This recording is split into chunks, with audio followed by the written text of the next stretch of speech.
just get my presentation up. There we are. Can we all see that? We can. Lovely. Great. So yeah, diolch Kath for the introduction. And yeah, as you mentioned, I'm just going to run through the latest trends shaping the lamb market at the moment. And I'll be exploring topics such as throughput, production, trade, and a little bit about consumer demand and the global market as well.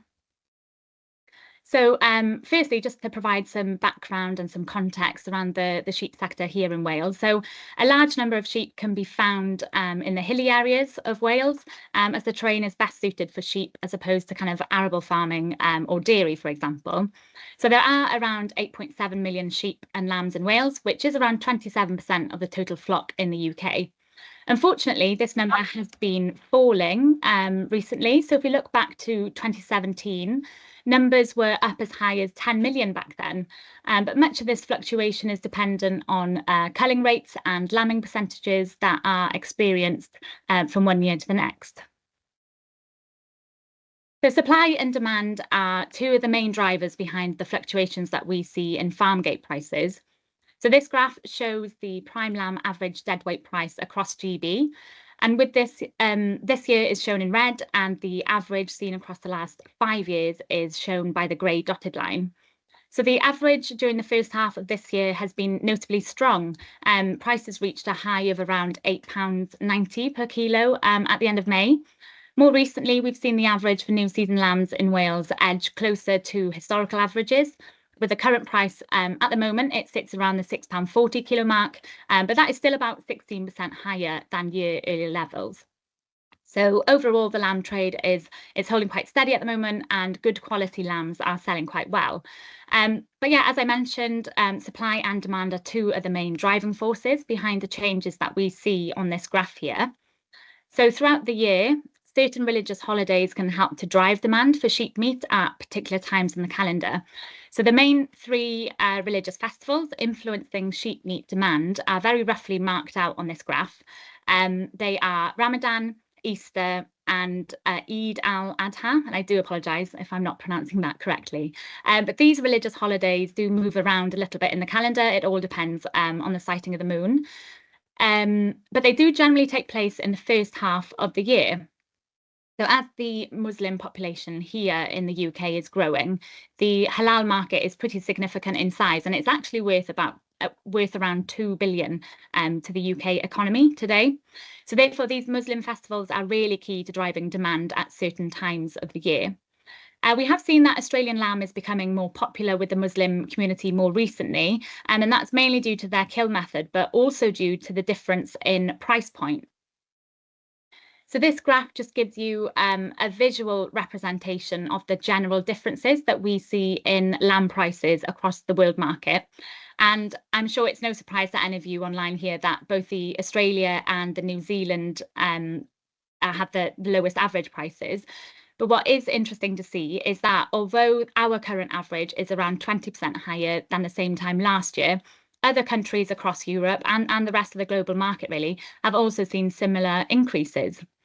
So despite Australia in particular experiencing significant increases in their average, their deadweight price continues to trend lower than ours. So although the gap between our average and theirs is narrowing, every penny counts. And as the Southern Hemisphere prices remain well below European prices, and even with the extra cost of transport factored in, it does make it difficult for our product to be competitive on the global market. So just moving on to have a look at the current supply on our domestic market. So this slide gives us a breakdown of how prime lamb and cull sheep slaughter levels looked during the month of August. So that's the most recent month that we've got, compared then to August last year. So the data here from DEFRA suggests that the total lamb throughput for the month was down 9% on the year at just over 929,000 head, whilst carcass weights were quite similar to last year. For adult sheep, their slaughterings were down a notable 14% on the year, whilst their carcass weights were a little bit lighter. So as a result, production for the month of August alone for our domestic market was actually down 10% on the year at a total of 21,600 tonnes. So when we move to look at slaughter levels over the year as a whole, it does help to highlight the seasonality of production that we've got here in the UK. So typically supply is highest during the second half of the year, and that's mainly down to the nature of our lambing season. So this graph shows how many prime lambs were processed at UK abattoirs during each month of the year. So this year's throughput levels are shown by the red bars, and as you can quite clearly see, throughput has been below year earlier levels for every month really since March. As a result, total lamb slaughterings between January and August of this year is around 8% below the same time last year, at around 7.2 million head. So obviously this has led to a 9% drop in the total volume of sheep meat produced on our domestic market, which really does impact other aspects of our supply chain. And I'll go on to talk about that in the next couple of slides. So just taking a moment to look a bit closer at our current lamb crop. And so here we are looking at throughput between May and the following April.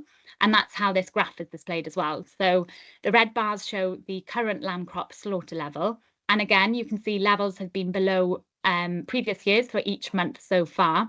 So around 3.5 million lambs have been processed from the current crop so far, and that's about 10% lower than last year. So we've been seeing lower throughputs due to a smaller lamb crop this year, but also the lambs that are out there have been slightly slower to come forward. So numbers are still below where we would expect them to be, but these lambs should be coming forward later on in the season. So as I mentioned a couple of slides back, typically supply is highest during the second half of the year. And so we tend to see an increase in imports during the first half of any kind of typical year, just in order to meet that consumer demand, such as Easter time, for example.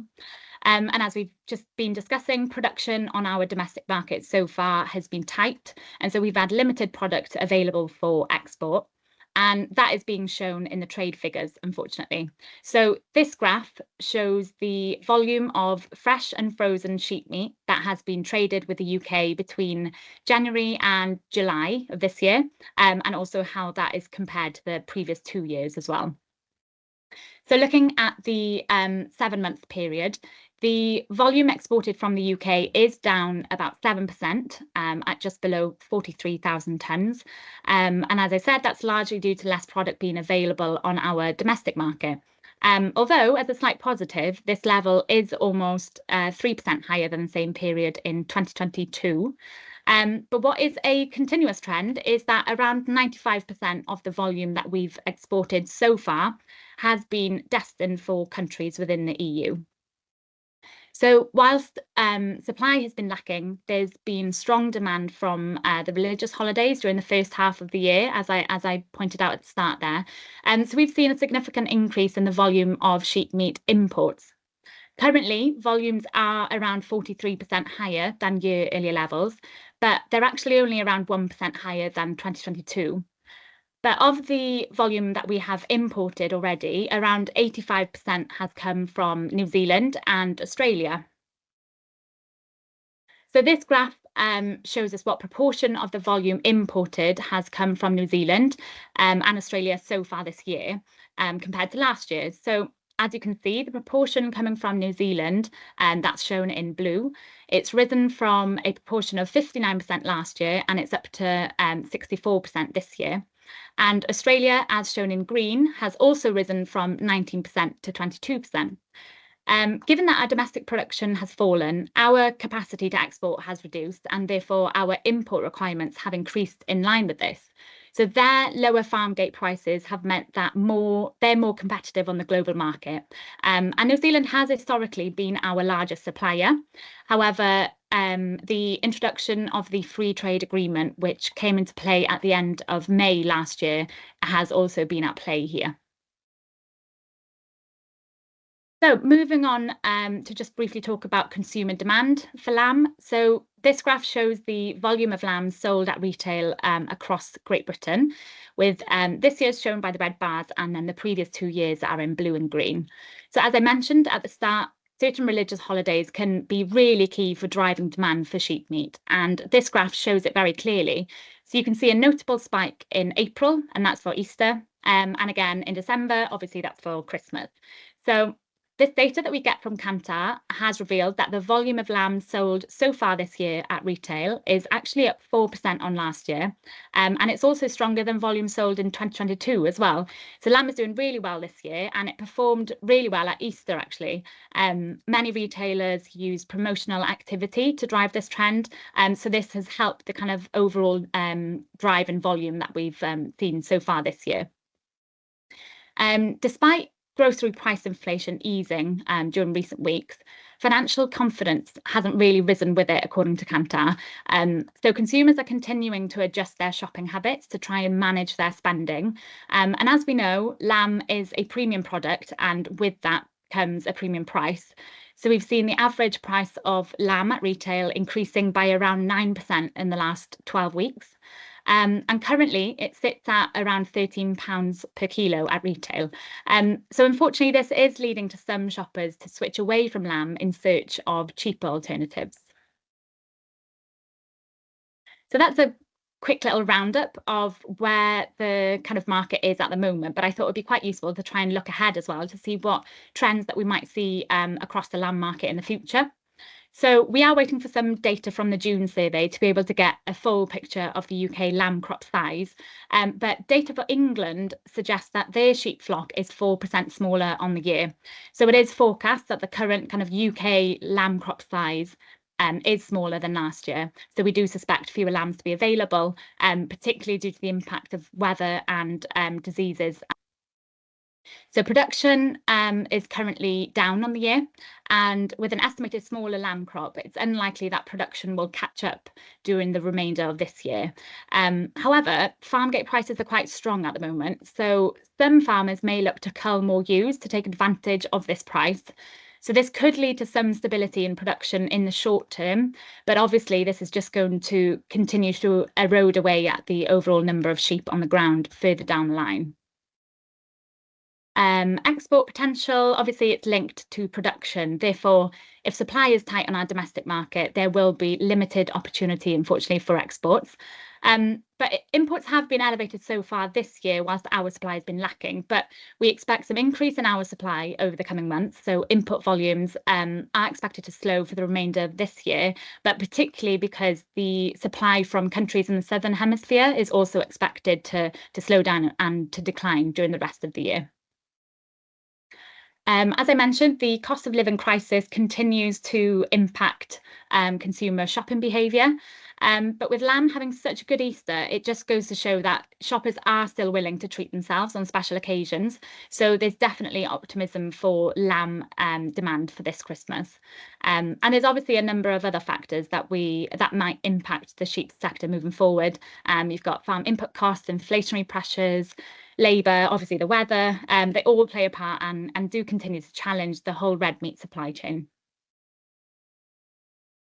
So yeah, that was just a whistle-stop tour of the sheep sector and how the trends are looking at the moment. But if you do want to keep up to date and informed of all these kind of trends that I've just touched on, there's lots of ways that you can keep in touch. As Kath mentioned at the start, I put together a monthly market bulletin. So it's a really informative 2-pager, and you can sign up to receive it straight to your inbox as well. We have a regular slot on BBC Radio Cymru, so you can keep an ear out for that as well. And there's lots of information and, of course, up-to-date deadweight prices on our website as well.